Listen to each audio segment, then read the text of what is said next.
Guys, from the CNBC news page, CDC tells people over 60 or who have chronic illnesses like diabetes to stock up on goods and buckle down for a lengthy stay at home.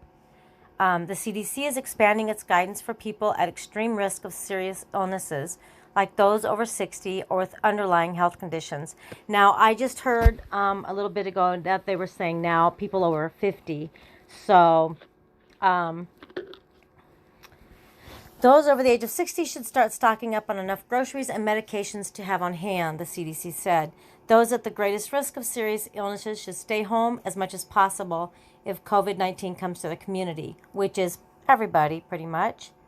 I'd love to live in a community where they didn't have it. Many Americans will be exposed to COVID-19 over the next year or so, with many people in the U.S. getting sick, a top CDC official said Monday, recommending that people over 60 and anyone with chronic medical conditions buckle down for a lengthy stay home. This virus is capable of spreading easily and sustainably from person to person, and there's essentially no immunity against this virus in the population. All right.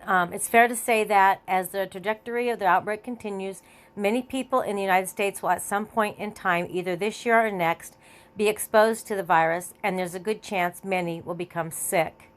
Most people won't develop serious symptoms, but 15 to 20% of the people who are exposed to the virus get severely sick, she said.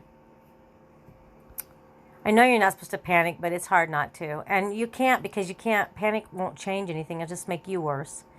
Of the 70,000 cases who scientists looked at, only about 2% were in people younger than 19. So the odds of developing COVID-19 increase with age, starting at age 60. It's especially lethal for people over 80. This seems to be a disease that affects adults and most seriously older adults, she said. Starting at age 60, there's an increasing risk of disease, and the risk increases with age. Excuse me. People with diabetes, heart disease, lung disease, and other serious underlying conditions are more likely to develop serious outcomes, including death, she said. Excuse me, guys. I have that little cold still. And it's just very minor symptoms, but still freaks me out. Drinking water, sorry. The CDC is recommending people with underlying conditions or who are over 60 to stock up on medications, household items, and groceries to stay at home for a period of time. What's the period of time, I wonder? The U.S. government recommended travelers with underlying health conditions to avoid taking any cruises in the world. Sorry, guys, there's a lot going on in my house right now. I have no desire to go on a cruise. You'll probably never see me on a cruise. We also recommend people at higher risk avoid non-essential travel, such as long plane trips. Coughing in my elbow, guys. Remember, cough and sneeze in your elbow. Don't cough in your hands, okay? The CDC is recommending that people at higher risk avoid crowds touching high-touch surfaces in public areas. You know, that would be like doorknobs, like the handles, phones, chairs, anything that has contact surface. These are the kind of recommendations that I've made to my parents. Other staff at CDC are doing the same. Now, the virus is slowing in China, where it originated in December, but it's picking up pace across the world. Italy has the most cases outside of China, with more than 9,100 infections, followed by Korea and Iran, which each had more than 7,100 COVID-19 cases as of Monday afternoon. Okay, I'm going to skip all the numbers. Excuse me.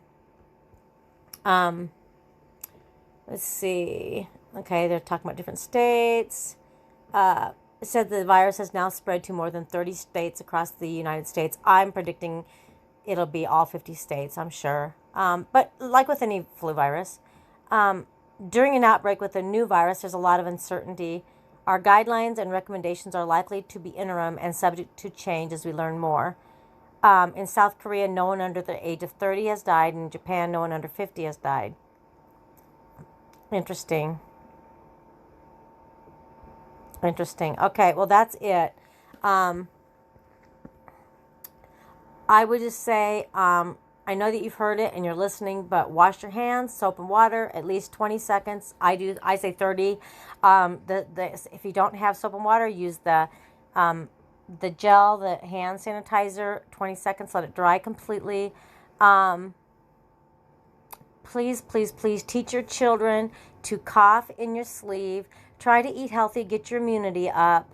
I don't even know if that makes a difference or not, but, and like, guys, I have a client tomorrow, and I've had this little tiny cold symptom since Sunday, and I'm canceling my client because I'm just not going to put her, she's older than me, she's older, and I'm not going to put her in this situation. So, you know, I'm just going to err on the side of caution because that's the best way to be.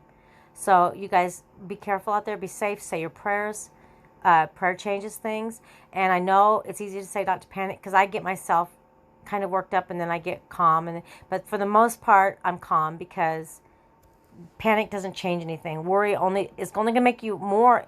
Worry will make your immunity go down, okay? Worry will make your immunity go down. So try to stay comfortable. Stay home. Snack on your favorite foods, but get some healthy stuff in there too. And drink lots of fluid, lots of water. And I'll talk to you later, guys. Bye-bye.